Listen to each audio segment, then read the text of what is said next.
Hello, my dear listeners. Welcome to episode 4 of our podcast, The Emotional People. This is Mani, your host of this channel.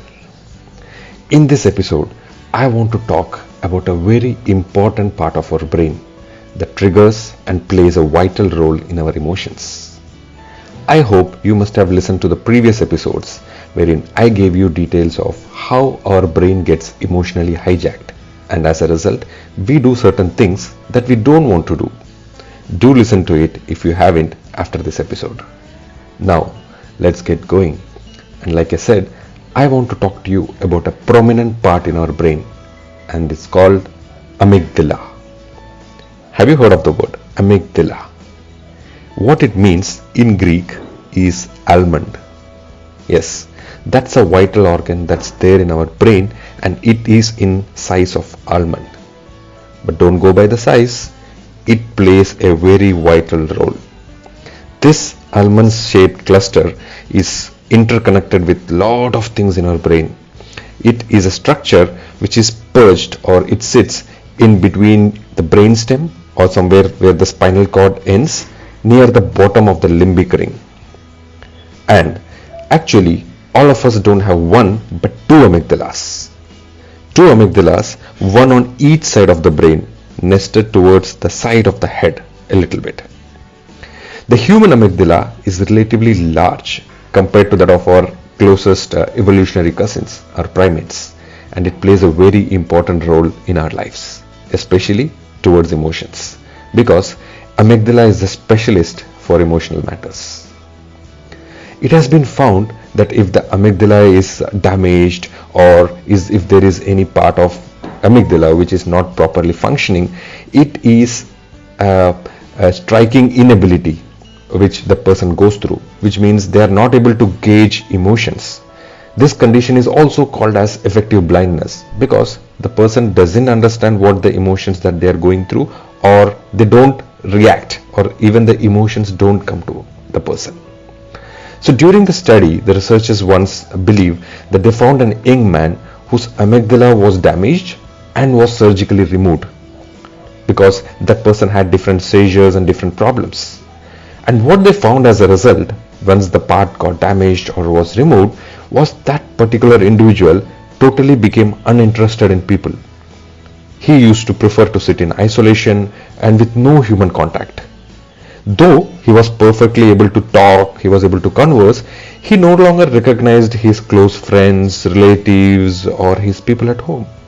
And that was a very surprising fact when they said that, oh, amygdala is such a vital role. I mean, he's lost his emotions towards all of this.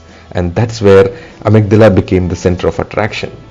It became the storehouse of emotional memory, and thus the researchers during their studies discovered what is the prominent and what is the importance of this vital organ called amygdala. Again, going further, tears. When we go through some emotional stress, emotional strain, many of us tend to cry and tears come out. How does the tears come out?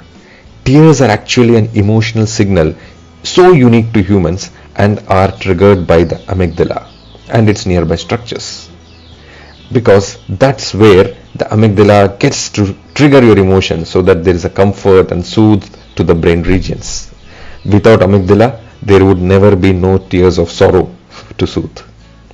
So one such researcher, a neuroscientist by the name Joseph Delaux from the Center of Neuroscience at New York University, was the first person. He played a key role in identifying this part of the brain called amygdala in the emotional brain. He, during his findings in the circuitry of emotional brain, found a long-standing notion. He broke the notion that was there, that the limbic system is the center of everything. Limbic system is where the emotions trigger, limbic system is where all the occurs. He concentrated around this part called the amygdala, which is acting as a center of action, packing the limbic structures in different roles. Ledoch's research also explains how the amygdala can take control over what we do.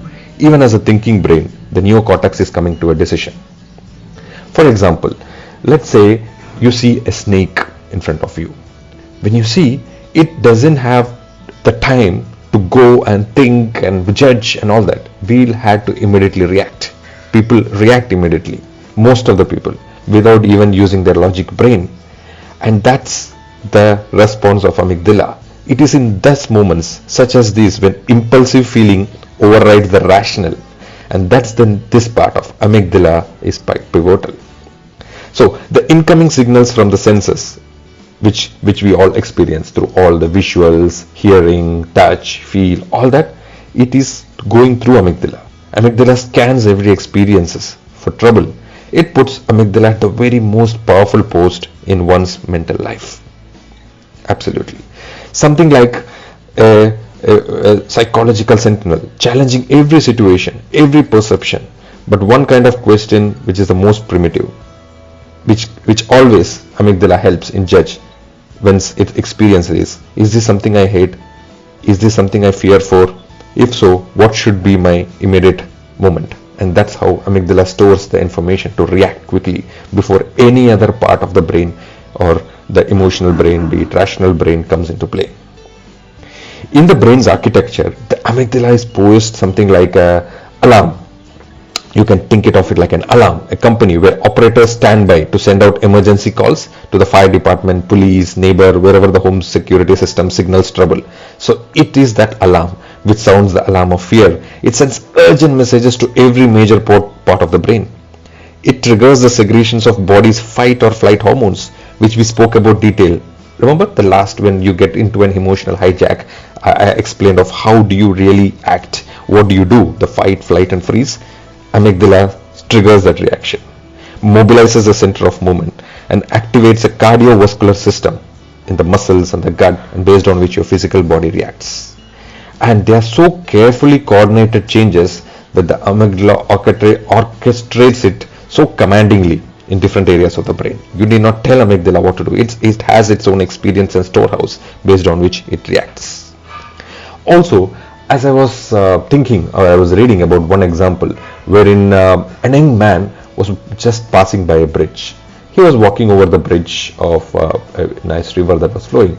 But as he was walking, he saw a young lady who was completely frozen in fear and who was looking at the water. In this example, what the man did was, he just, without even doing anything, seeing the lady's posture, seeing her body language, he quickly jumped off into the water without even knowing what it was for.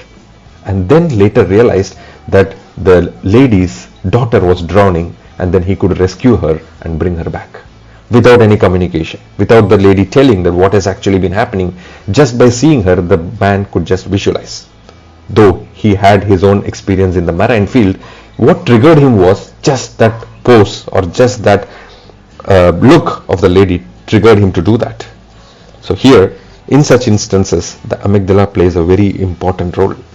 It can spring you to action without even getting fully informed from the neocortex and from the logical brain. Without even getting it, the amygdala just gets you into action. The amygdala can store memories and responses that we enact during our life, because it is a shortcut. It is the reaction. When it comes to reaction, it is like a shortcut, completely bypassing your other areas of the brain. Okay, and this bypass seems to be allowing the amygdala to be the repository of emotional impressions and moments that we have never even been fully aware of. So in overall, this is a very vital component in our human brain, and it is a specialist in emotional memory. That's the title that's given to amygdala, a specialist in emotional memory. I'm sure many of you would not even have heard of this particular part which is there in the human memory until you would have gone through some research or read about how our brains function or how our emotional brain works. And so, having known it, I think I would definitely want to share it with you so that more people know, get awareness of how things work and get better at their emotions.